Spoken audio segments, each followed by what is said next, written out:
ये छोटी भैंस अपनी माँ के साथ नहीं थी। वह एक भेड़िए के हमले का सामना कर रही थी। नाजुक छोटी भैंस, कहो तो उसकी किस्मत अच्छी थी, लेकिन वह किसी भी समय इस क्रूर भेड़िए के काटने से अपनी जान गंवा सकती थी। फिर भी छोटी भैंस अकेली नदी के किनारे पर क्यों दिखाई दी? कल की बात है। इस छोटी भैंस का नाम शीला था। वह अभी केवल 7 दिन की थी। उसे अपनी माँ के साथ इस समूह की नदी को पार करना था और भैंसों का बड़ा समूह बेहतर चरागाह की तलाश में था। वे झुंड में लामार और शांत क्षेत्र की ओर बढ़ रहे थे। रास्ते भर भैंसें साथ साथ चल रही थीं। इस तरह वे बेहतर ढंग से कायोट के झुंड का मुकाबला कर सकती थीं। शीला ने देखा कि अन्य छोटी भैंसें पहले ही दूसरी ओर सफलतापूर्वक पहुंच चुकी थीं।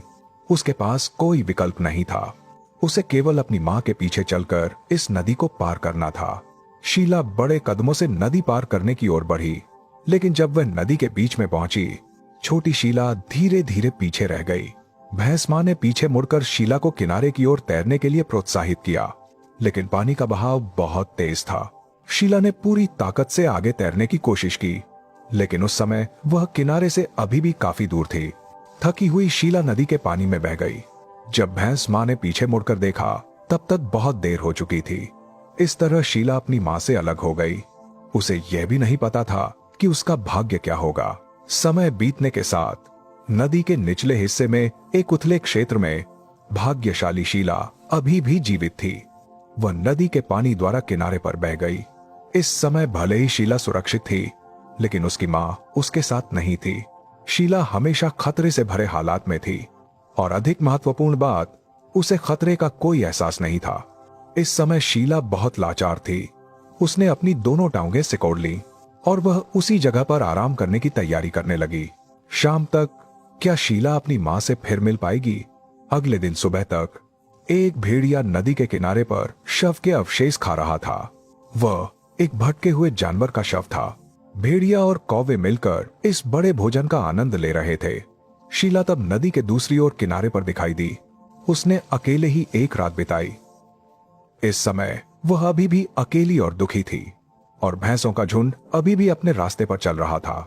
शीला की मां ने शायद अपनी बेटी को छोड़ दिया था। झुंड में रहना एक स्वाभाविक प्रवृत्ति थी, क्योंकि शिकारी कभी उनसे दूर नहीं रहते। एक बार अगर कोई भैंस पीछे रह जाए, तो उसे कायोट या काले भेड़िए द्वारा निशाना बनाया जाएगा। भैंसों का झुंड इसके कमजोर सदस्यों के लिए सबसे सुरक्षित आश्रय था, क्योंकि कायोट की संख्या बहुत थी। काला भेड़िया उनके द्वारा घेर लिया गया था।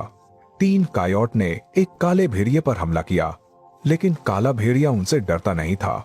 न केवल कायोट ने काले भेड़िए पर हमला किया, भैंसें भी काले भेड़िए की उपस्थिति का स्वागत नहीं करती थीं, और एक साथ जमा हुई भैंसें आसानी से उनके द्वारा शिकार नहीं की जा सकती थीं। कमजोर स्थिति में होने वाला काला भेड़िया आखिरकार अपनी पूंछ दबाकर भाग गया। जीत हासिल करने वाले 3 कायोट ने अपनी जीत का जश्न मनाने के लिए आकाश की ओर भौंकना शुरू किया। अकेली शीला अपनी सहज बुद्धि से नदी के ऊपरी हिस्से की ओर बढ़ रही थी। इस समय खतरा धीरे धीरे उसके करीब आ रहा था। एक भेड़िया जल्दी से वहां पहुंचा। शीला पर इस भेड़िए ने बार बार निर्दयता से हमला किया। उसने दर्द सहा और बार बार भेड़िए के हमले से बचने की कोशिश की। छोटी उम्र की शीला बहुत साहसी थी। उसके हार न मानने की वजह से भेड़िया सफल नहीं हो सका। ठीक उसी समय दूर से एक वयस्क भैंस इस ओर दौड़ती हुई आई। वह शीला की मां थी। शीला तंदुरुस्त थी और अब और अधिक साहसी हो गई थी। भेड़िया अभी भी शीला से बचना बेहतर समझता था। एक वयस्क भैंस अभी भी एक भेड़िए का सामना कर सकती थी, और डरी हुई शीला पूरी तरह से घबराई हुई थी। मां के प्रकट होने से उसे अपनी आंखों पर विश्वास नहीं हो रहा था। भेड़िया अभी भी नहीं गया था। वह अभी भी आखिरी मौके की तलाश में था।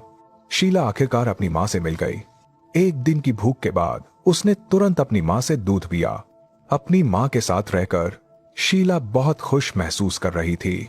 एक दिन की डरावनी स्थिति से गुजरने के बाद शीला आखिरकार भैंसों के बड़े झुंड में वापस लौट आई। वह सबसे साहसी छोटी भैंस थी।